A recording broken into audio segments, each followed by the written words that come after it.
Luke Proctor here. I'm just doing a sort of ad-lib experiment here as I've got some ingredients for the mysterious medicine as it's labeled in the Shinobi Hiden. Yeah, so I had the ingredients for it, and I've always been a little bit interested and fascinated by the different ninja and military rations of sorts in various manuals. I've seen them in a couple places. You know, there's the Bansen Shukai, there's the Shinobi Hiden. I'm trying to remember a couple of the other ninja ones. I know in the Okinawan Bubishi there's some examples of that, but they've got some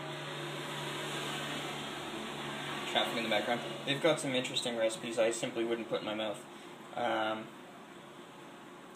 But yeah, so here's my setup as it is.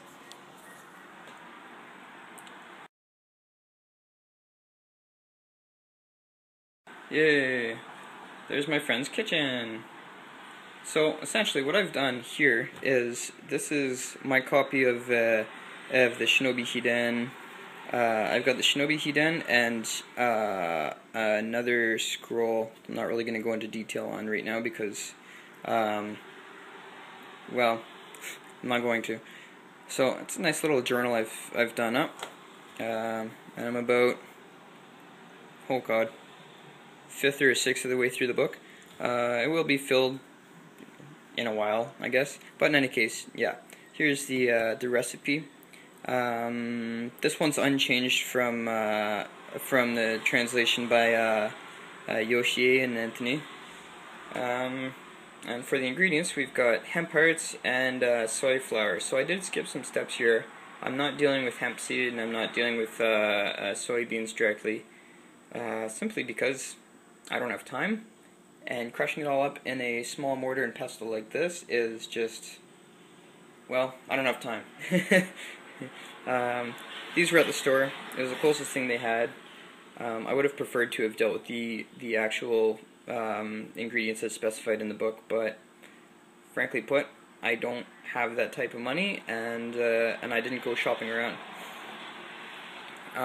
So I did the conversions. So essentially, as it says here, you need 5 to of black soybeans and 3 sho of hemp seed. Now, it turns out that's like a heck of a lot. And when I converted it over, we're dealing with about 92 liters of soybeans and 35.4 liters of hemp seed. That is an obscene amount. As I was just bugging the Facebook forum guys, Anthony nicely and quickly responded to me, pointing out that this is probably a recipe for a family to survive a winter. That's kind of cool. So, yeah, when I converted that over, it ended up being almost 400 cups of soybeans and 23 cups of hemp seed. I don't have that much right here. I have about 4 cups of soy flour and around that much of hemp seed.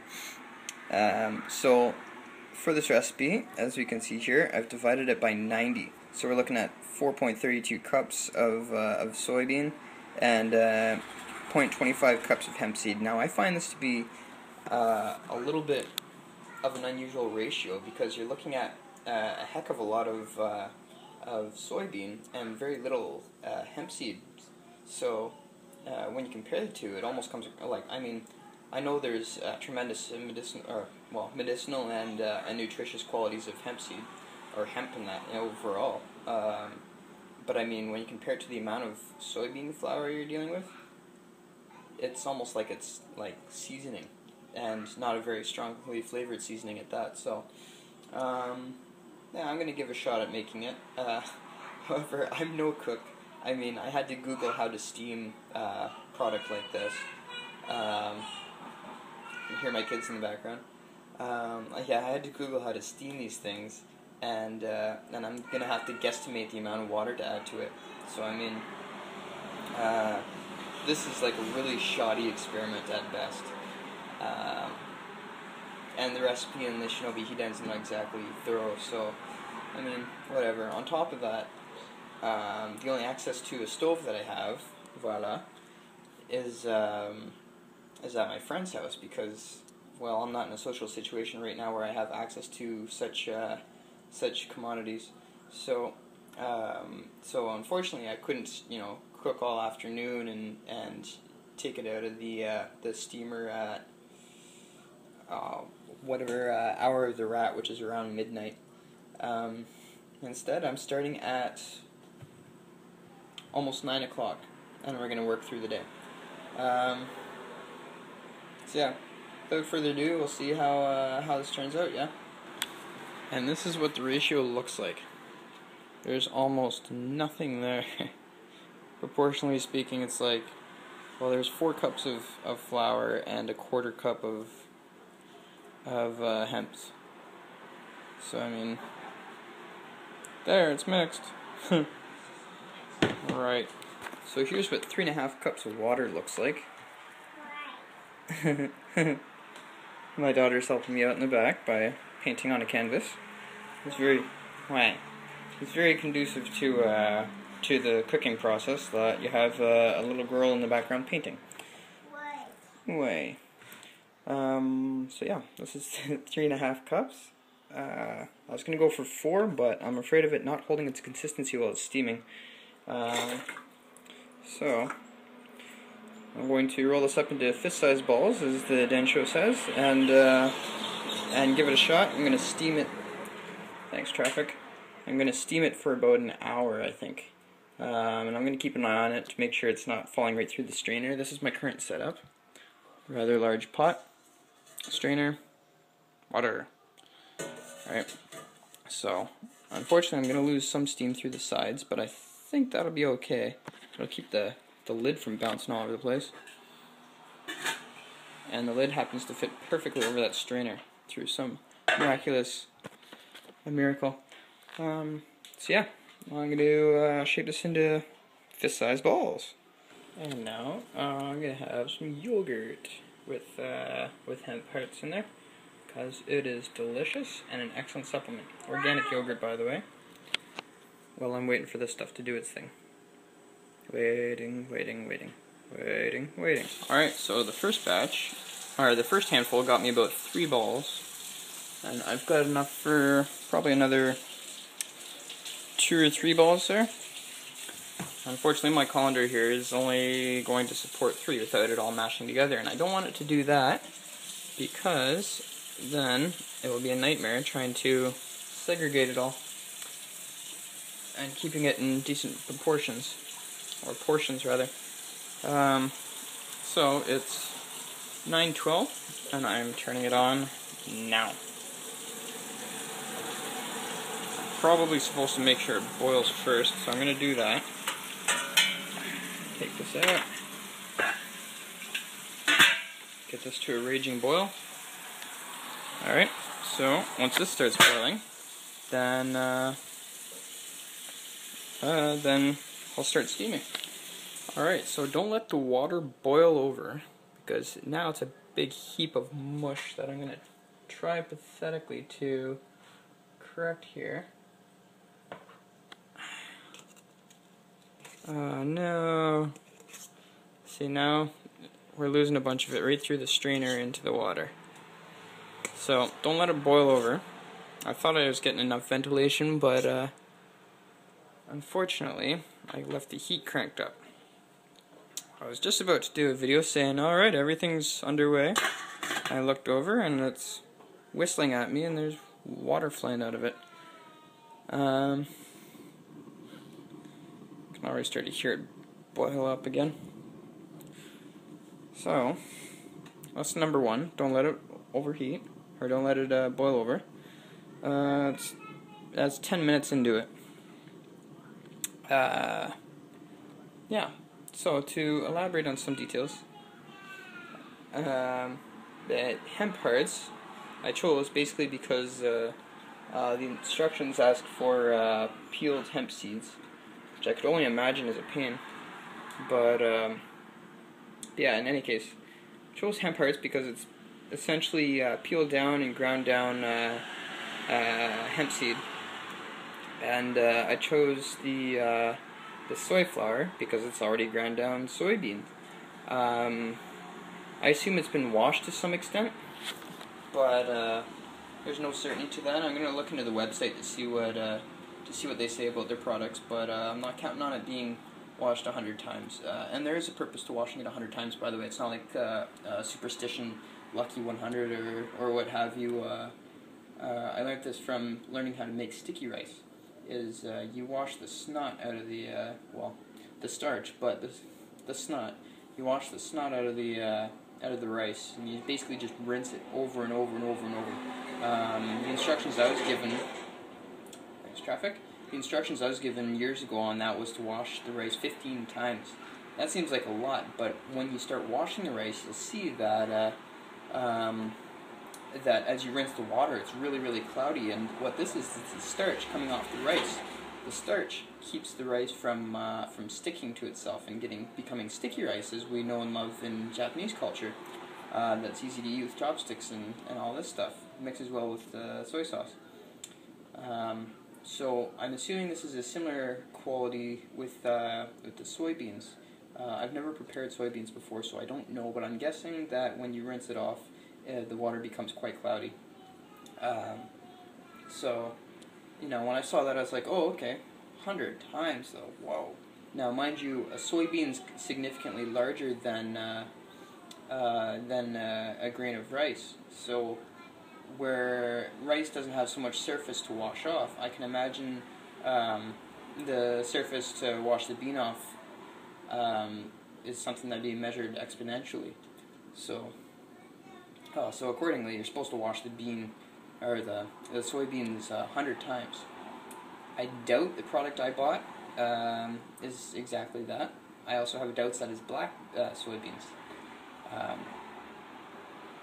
I honestly don't know too much of the difference, besides, you know, the source product is a black soybean, whereas what I bought was soy flour. So it might not be the same thing. We'll find out. And now that the water's boiled down a bit, take a peek. It's better, but I'm going to turn it down a little bit. The water's still rising too much. So let's I'll give an update in a while. Cheers. Alrighty, first batch is, well, crap. See, I let the water boil over for a little bit, and so it rose up into the actual balls. The balls were holding their consistency nicely until then. Let's see how much I lost. I made a veritable soup. That's kind of... Well, I made a soup. So, luckily, I've got enough for a second try, so I'm going to change some of the approaches and timings. I actually took it out 20 minutes after I put it in, so I mean, it turned to that rather quickly. So, I'm going to prepare this as though it went fine. I'm going to roll it up into some balls and throw it on a tray I've got set aside. Currently cooking my phone charger. There we go. Tray set aside. Nice Teflon, polished. Not going to oil it because I don't want it to influence the recipe. It would hinder its drying process. So, yes, I'm going to dry this out for the next 6 to 12 hours. Yeah, the recipe says 6 to 12 hours. If we had, well, a sunny day, which we totally do not, that's totally overcast, we've been having storms for the past 2 days, then I'd leave it out in the sun, or at least on the porch where it can get some air, but, well, we don't have sun. It would just get more wet outside. So, I'm going to do up batch number 2 and see how that turns out. Alright, so here's what the first batch looked like. I didn't bother balling it up because I figured it's going to be powdered in the end anyways. Yes? I don't like colors like that. Well, that's what you get. They've been painting! Alright, so yeah, since this is going to get powdered in the end, I'm not really sure the purpose of balling it up. I suppose just portion sizes. And looks to me like each one would be a meal anyways, oh my god. So, the batch in total, as the measurements I provide, came to about 6 balls. There's the next 3. there's the remnants. It tastes like rotten potatoes. Very pleasant. And I'm just boiling a new pot of water. Luckily, this stuff comes off of stainless steel really easily. So it's quick and easy to get ready for the next batch. So I'll keep the updates coming. Alright, so it turns out that batch makes 6 balls in total, and well, you can see the difference. The fresher batch, where I experimented with the different timings and whatnot, came out, well, a little bit more consistent. They're also a little bit darker. So I'm hesitant to leave them like this for the drying process, but, well, my tray's only so big. So, yeah, now I'm going to put them in front of an open window, and hopefully no birds will take off with them. Yeah, learned a bunch of interesting little factoids with this project. I suspect it's not going to taste great at all. Probably going to end up making a decoction of it of some sort. However, it was a fairly easy recipe, for that matter. Although I don't know if this is how it's supposed to turn out, because it's, well, there's no diagrams and no testimonies, just this is a recipe, it's magical, it works, ta-da. So, yeah, I guess I'll give an update if anything changes over the next 12 hours, and then, of course, an update at the 12-hour mark. Alright, so here the rations are at about the 6-hour mark. It is now 4:14 in the afternoon. Another 6 hours according to the recipe. And they've got basically the consistency of slightly dry Play-Doh. You can see it's starting to crack and ridge up, but it's certainly not to a consistency where you'd have to pound it out yet. Yeah. The smell for the most part has gone away. So we'll have to see how that goes. Of course, these 3 here that are whiter are from the first batch, and this is they're the ones that the water boiled over and they got soaked a little bit, so they're still whiter. No, seems like I got a filter on my camera. See if I can turn that off. Beautiful. So they are whiter than the others, and that's where there's clearly water residing, because those are much more, much damper. Whereas these ones, you can see they're starting to yellow, and I'd be tempted to eat this, but frankly I'm nervous to.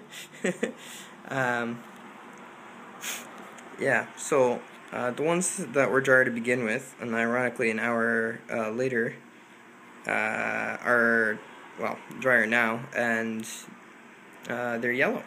Yeah. So, doesn't that look yummy? Like some kind of crap. Okay. So, now they're 6 hours, and they're supposed to be dry according to the recipe. If not, I'm going to put a fan on them or something, because I've only got until tomorrow morning to have these things dry before I need them powdered, bagged, and stored.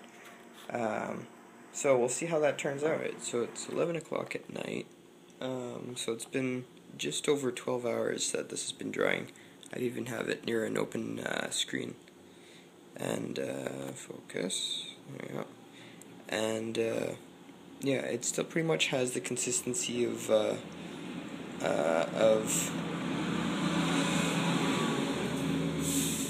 as a bus drives by. Pretty much still has the consistency of Play-Doh, like slightly dried Play-Doh. It has shrunk a little bit. It's certainly turned a shade of yellow, especially this guy here, who's the driest and closest to the window. So in any case, it was a very humid day, and 3 of these guys are, well, they got a little bit extra water than they needed. So yeah, within the 12-hour span, it wasn't enough. I would say if it caught the afternoon direct sunlight and then went into midnight, like the instructions say, it would likely be dry by now. And I think it would dry in a very decent pace, because it would catch the afternoon sunlight, and then as the temperature and barometric pressure changes in the evening and well until midnight, that would also affect how it hardens and at the depth that the moisture dries. So in any case, what I'm probably going to do is cut this up a little bit, and I'll leave it until morning, and sometime tomorrow it should be dry, especially if I cut it up and scatter it a bit. Alright, so that's the update for now. It's about just after 11 o'clock at night, 11:08, and yeah, time to get back to some translations. Alright, so it's 2:10 the next day, so we're looking at just over 24 hours of drying, and this hasn't improved too much. It's still the consistency of Play-Doh. I did cut it up hoping that it would open up everything and spread out. I'm playing with the idea of baking it to give it a shot at drying better. But so far, this has been a complete failure. It would have to either sit out in the sun for I don't know how long, in which case I'm concerned that animals and bugs will pick at it, or I could possibly bake it. I don't know the repercussions to that because it is essentially flour and hemp seeds, so I could see it burning. There's no catalyst in there to keep it from just charcoaling up. So unfortunately, I think I'm going to write off this experiment as a complete failure. I am totally going to try this again though, because it is a fairly easy recipe in the sense of necessary ingredients. It's 2 ingredients plus water. That should be fairly easy to deal with. Yeah. Well, that's a shame. I'm just going to have to try again. I will likely be trying the other ration recipes too, as I've tried recipes I've done rations in the past. They're utterly disgusting. I also got the recipe from the comic book, so I didn't exactly have measurements or anything, but they were just flat out gross. This I did taste last night. It's not gross. I think it would be decent as a tea. It'd be similar, not as strong, but similar to like barley tea, I think.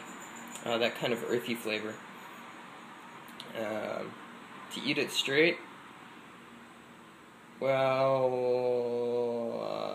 I don't think it was meant to be eaten straight, especially since it's supposed to be powdered. So, to just like throw a handful of powder in your mouth would be quite the, I'm not doing it. Alright, so that pretty much wraps up this experiment. I